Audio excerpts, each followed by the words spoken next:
All right. Well, I am super excited to be here with Matt Rogers from Mill, the CEO of a company that I'm super excited about. I saw you guys launch early 2023, right? Is that it?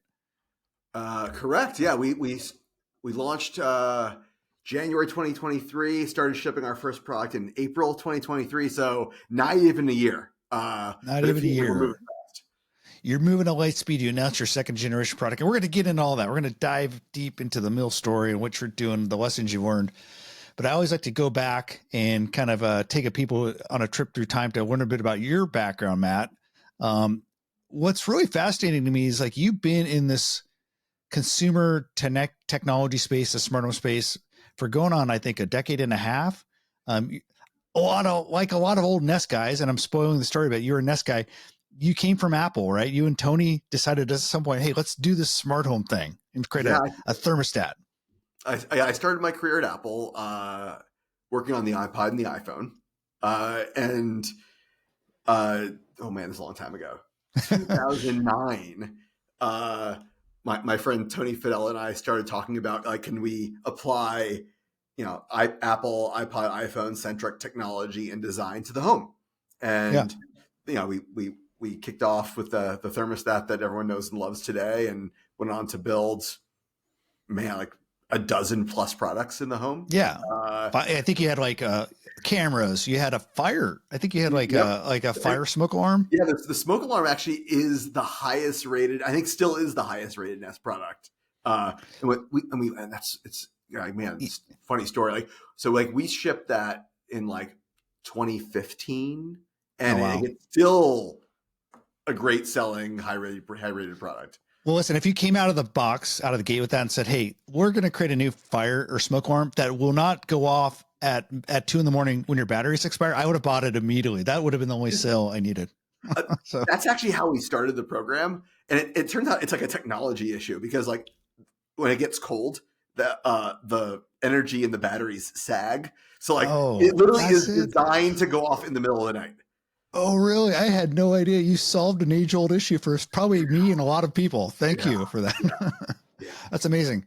So, that was a seminal smart home company, right? I think you guys came out, everyone started talking about it. TechCrunch. I was at Gig Home at the time. Uh, Everyone started talking about smart home. You launched, I think, 2011, and 2 years later, you're acquired by Google, which I think was another big bang event in the smart home. Yeah, I mean, like looking back at it, like I don't think we realized how many products would exist in this category. But yeah, like we joined Google in 2013, and then went on to acquire Dropcam and build the Nest Cam Yep. line of products. Like, yeah, it was quite the ride. It's good to see what they're doing with it today. Yeah. Like energy services and like more partnerships with utility companies, and yeah, it's like it's good to see it keep going. Yeah, yeah. I mean, I haven't always been a fan of Google's acquisition management, but I think they did a pretty good job with Nest. So, Yeah, acquisitions are hard. Acquisitions are hard, but like for me, I got I keep on getting my Nest Energy reports, like I'm sure yeah, a yeah, lot of you do, and like it's good to see like 130 billion kilowatt hours of energy saved. It's like yeah, that's cool. yeah, Like yeah, lasting yeah. impact. And I'm just a talking head who doesn't have to actually manage acquisition, so it's easy for me to like kind of go sit here in the armchair and quarterback. Look, it's So, hard. Like like merging cultures together, yeah, different points of view, and like all this stuff takes time. Like maybe YouTube might have been the most successful acquisition Google's ever done, or it's changed the company forever. yeah. I talked to Steve before too. Like he's an interesting guy. So yeah, Google has made some really big acquisitions, but at some point, you had a good run there, and you started to think you did a few other things, but at some point, you started to think about sustainability and food waste management, right? And so, talk about the origin story of where the idea behind Mill came from. Yeah. So after I left Google, uh, shifted my focus 100% towards climate, uh, with a philanthropic hat on, with an investment hat on, with a political hat on. Just like what are the things we need to do on the climate front? And uh, look, the more I learned about the climate fight, the more I realized that food waste was one of the top issues that we were frankly not doing enough about, and feels like the easiest thing for us to solve. Like there are some really hard problems in the climate space, like very, very deep challenges from like a moonshot technology like nuclear fusion towards like food waste is actually pretty easy. It's a behavior issue. Like in their kitchen, can you put food not in the trash? Can you send it on a different? Yeah. Yeah. And we're like, oh, like behavior change. Like that's what we do. Like we could start a company that solves this.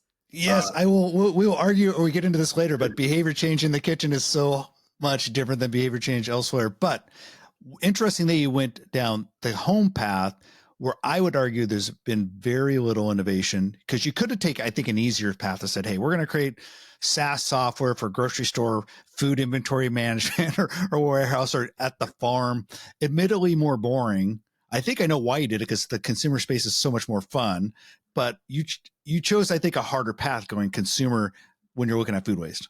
Is very intentional. Like as an entrepreneur, right? When I think about like entrepreneur company fit as like kind of like a vibe, like do we have the skills to solve this problem? In this case, like we actually kind of uniquely have the skills to solve this problem. And then like, is it a big enough problem? Is it like a meaningful, impactful problem? And food waste is like 10% of global emissions. We throw out a third of the food we grow. So like, yeah, like big problem. And then 3 is like, is there a business here?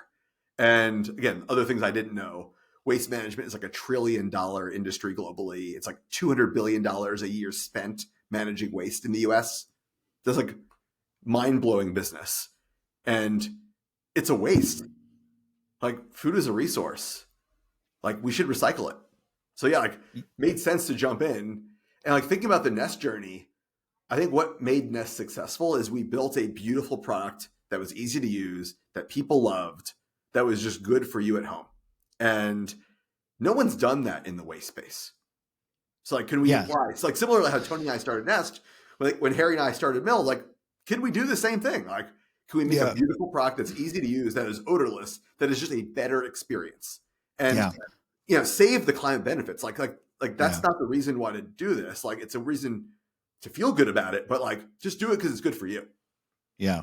I would argue that they were both at the start, just if you put them on an option of choices for people to look at of sexiness, energy management, people might shrug their shoulders. Oh, that's not that sexy until you start talking about the financial benefits. I think food waste management is even a tougher sell, because I think consumers, like, if you ask them, yeah, I don't want to waste food, but getting them to kind of think about it and invest it in and think about it and say, hey, I need to reduce my carbon footprint. Really hard to convince a lot of people to kind of think about it beyond just like a little bit. 100%. And like, this was like we launched the company about a year ago. And one of the key learnings of the last year is people love Mill. They love the product. They love the service. And the reason why they engage is because it's good for them and good for their kitchen. It saves them time. It's an odorless experience. They don't take out the trash as frequently anymore. They're saving money on bags and on their trash bill. But like the reason why you stay, the reason why you tell your friends about it is because you're doing the right thing. That feels good. Yeah, I've tried out the first generation. I really like it for the reasons you just said. It's like odor reduction is great. Before I just had one of those bins that just smells, the food's kind of rising up. The fact that you guys grind it down into the grounds but keep, interestingly, I think the nutritional components, which you put back into the food value chain with your chicken feed thing, which I think we can describe really quickly for people who don't know. The idea is you take the grounds from the mill, and you guys have a service. You can actually send it back, and you'll turn it into chicken feed. Yeah. So actually, and since we've launched, we've expanded our offerings too. So we have a pathway for anyone in the country who doesn't have access to food waste collection to get the stuff back to us so we can send it back to farms. And one of our first pathways is to chicken feed. We've also started building additional pathways that are more local, where we partnered with local farmers. And like, if you live in the Phoenix area, we've partnered with a local farmer, JD Hill, who comes to your house once a month to pick up the grounds, and he brings it back to his farm to turn into compost to then grow more food to give you a farm box. We've also realized that a lot of people garden at home, and like, yeah, this stuff is great for your garden if you're a home gardener. About 10-ish% of the US has access to green bins. Like, yeah, put it in your green bin. A lot of folks don't have a pathway for food waste. And Yeah. part of Mill's philosophy is like everyone should have access to a pathway for recycling. And you guys were working with municipalities too. I mean, there's a couple, I'm a Seattle guy. You guys had a couple touch points here in Seattle. I think you had your chicken feed processing facility up here. And then also I think you were working, your first municipality was Tacoma, city of Correct. Tacoma, right? That's right. So yeah, our first feed processing facility is just north of Seattle in Mukilteo, Washington. Our first farm partners are in the kind of greater Seattle area, and then yeah, like our first city pilot is with Tacoma. And what's interesting about the Seattle area is they've been doing food recycling for a long time, a decade plus. But even with the recycling programs and having access to green bins and all the education components that they've been doing, participation is still really low. And thinking about our Tacoma pilot as an example, the reason why we're doing this is like, hey, can we drive more participation in recycling? I think before, like the kind of the best benchmark was like 30% participation in food recycling. Like, do people even use their green bin? And more than half the folks in the Tacoma pilot never used their green bin before. So like we're driving incremental participation, and like for Mill customers, like we get more than 90% kind of weekly usage of the bin. Like people really love it and they use it because once you have an odorless experience, like why would you go back to stinky trash? Also, just composting or recycling your food or whatever, it makes you think about it more. So it's a virtuous circle, right? Like oh wow, I'm throwing out all this food. I just threw out some ground beef. I just get this huge guilt if I throw something out like that, which you just knew as a huge resource suck. So I think just it's this virtuous circle where you start to manage your food that's going into the waste stream, channeling it back into the food system, but also maybe you won't waste as much food.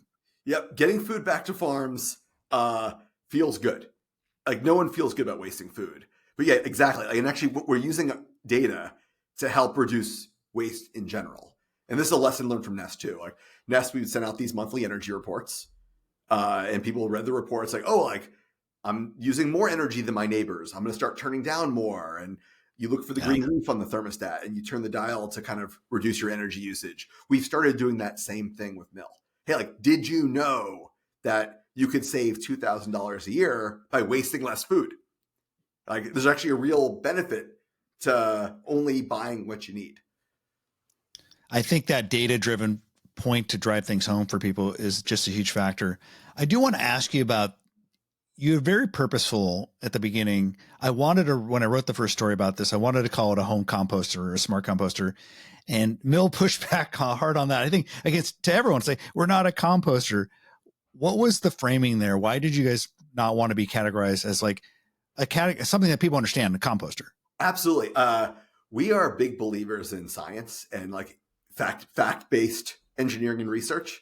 And compost is a biological process that takes time, takes microbes and fungi working to digest material. It takes time. And there's actually like an actual definition of compost. And Mill has worked with the US Composting Council to like, what is compost and what are these new home devices doing? Mill's not building a composter. You can absolutely compost the grounds that come out of Mill. But Mill is a dehydrator. And actually, this whole new category of food recyclers, they're all dehydrators. And the ones that say they're making soil or they're making compost are actually just pure greenwashing. Oh, that makes sense. I think that makes sense. Maybe my next story will be the smart food recyclers. Will kind of work on changing that works. I think that actually makes a lot of sense. You got it, Mike. Like we are all trying to work on food recycling. But the actual act of composting is something that happens with microbes over time. This is a nomenclature thing that we all need to work on together. Talk about the accessibility of the product. I mean, one of the things I think for any kind of startup that's venture funded, you guys have to ultimately get money back this. You have to kind of get your average value per customer up.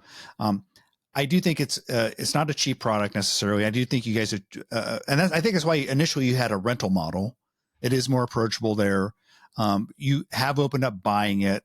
I'm just curious, what are the ways you're exploring to get this into the hands of more people? Because it does seem, I think for like, people who are, maybe have resources, this is something that they could choose to do. But I think it's something that people without as many means would say, I can't afford that. What are you talking about?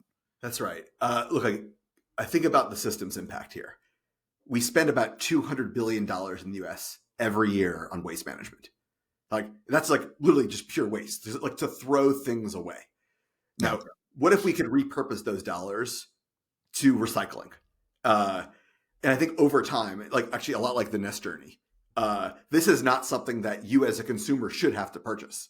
Like today, we have to start that way because we're new. We haven't proven that this is the solution that society needs at scale.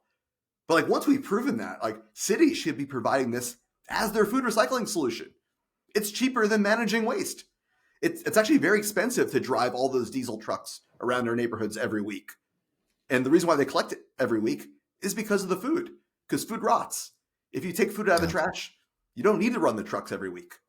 And landfills are very expensive. And who wants to live next to a landfill? And as No one. landfills fill up, which a lot of the ones in the Northeast are doing, like where are we going to build new landfills? Like we just need to stop wasting.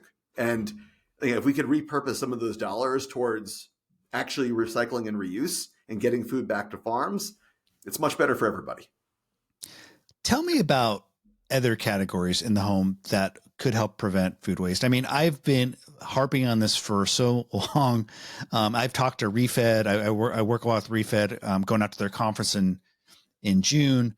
The category of food waste management and food waste reduction in the home is just a kind of I think barren, outside of what you guys are doing with like recycling of food. Why hasn't anyone reinvented Tupperware or food containers? Why haven't we come up with a better solution for the refrigerator? I know Amazon has a patent out there. They actually have like a smart gas sensor, kind of an electronic nose in a refrigerator. I think I uncovered that patent, but why are you guys looking at these other categories? Why haven't we seen more innovation here? We are definitely looking at this. And again, like thinking about solving this problem holistically, like we will move up and down the chain to look at food waste throughout. Like one of my favorite ones to look at is Best By dates, which is like total BS.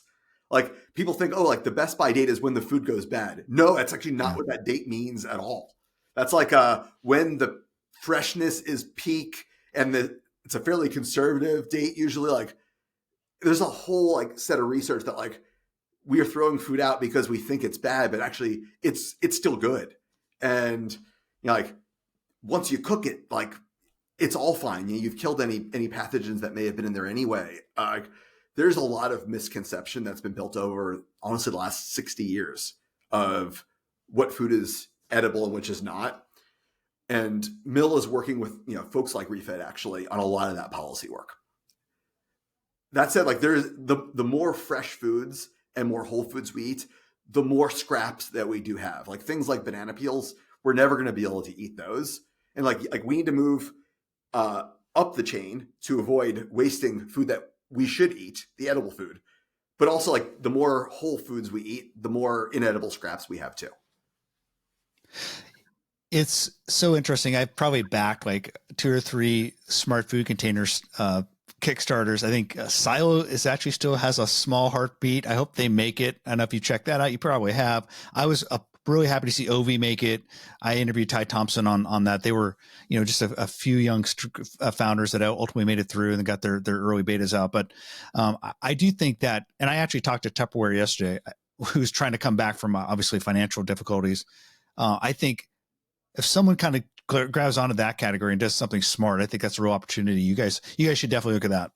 I totally agree with you. Like, wouldn't it be cool if you knew if the food was still good? Like if the Tupperware would tell you that like, hey, like, no, this is still great. Like this is all fresh food to eat. And frankly, like, with vacuum sealing, there's a lot of technology out there that we could use to extend shelf life.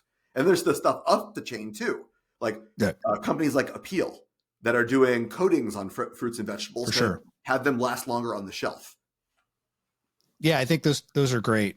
And there's a number of startups doing that. I also wanted to ask you about your second generation product. So I think you announced about a couple weeks ago, and I was like about a year after you launched your first one. So that was a pretty quick turnaround. What were some of the lessons learned, and what went into creating the next generation? Yes. So we launched our first product last April, and part of being a product designer myself, like you got to listen to customer feedback. It's actually one of the most important things you could do. And as we were getting out in the world, one of the things that we were hearing is it was not always done by breakfast. Like if you had a big set of things go in at dinner time, or you had a big barbecue on July 4th, like it was still running that next morning. Yeah. So like speed was one of the things that we heard. So we wanted to make it faster. The others, we heard from people like, hey, like, is this thing using a lot of energy? So we put a lot of extra time in to make sure we were working on energy efficiency so that we didn't waste energy to save food waste. Yeah. And then third is around noise. Not that our first product was loud, but we spent a lot of time on making this as quiet as possible. For a single family home, it's no big deal. But if you think about like a studio apartment or a 1-bedroom apartment, like you don't want to hear this thing running in the kitchen when you're sleeping in the bedroom. So we've worked to make it like a whisper. But yeah, like the first generation product is awesome. And, I still have them in my house. But our second generation is like that much faster and quieter. Yeah. I thought the one I trialed was quiet. You guys did make changes. I thought one of the big changes to the faster processing was your grinders. You actually kind of changed to the directions on them. Correct. Yeah. Or Like speaking of smart home, like one of the lessons learned from Nest is products can evolve over time through software. So we're doing software updates for our food recycler over the internet automatically. We've done a dozen plus updates already. And one of those key updates was making the processing faster. Again, this was all learning from customers and through data. awesome. Well, what's next for you guys? I mean, you guys have this new one you're getting out. You're expanding your relationships with municipalities, and you're finding new places, like you said, in Phoenix for pathways for the grounds. What's next for you guys in 2024? 2024 for us is about scale and local. We want to be out in more homes. We want more people to experience Mill. Mill is one of the best products I've ever worked on in my career. And when people have it, they tell their friends about it. So like one of my goals for this year is everyone should have at least one friend that has Mill so they can hear about it. And then local. We talked about Phoenix a little bit. Like we want more experiences like that out in the world where your food is going to a local farm to build more food for the community. It feels good. It's how things used to work. I think like 1800s and before, like the food we didn't eat went back into the local farms and made more food. Like we didn't waste. This is a kind of a new phenomenon in the last 2 centuries. And we can kind of go back to the way things used to work through design and technology. Awesome. Hey, well, Matt Rogers, CEO of Mill. I really appreciate you spending time with me, telling me what's going on, where you think everything's going. And I look forward to seeing how you guys evolve. Thanks, Mike. Good to see you. Awesome. And I hit stop recording. Excellent. Perfect. I'm uploading.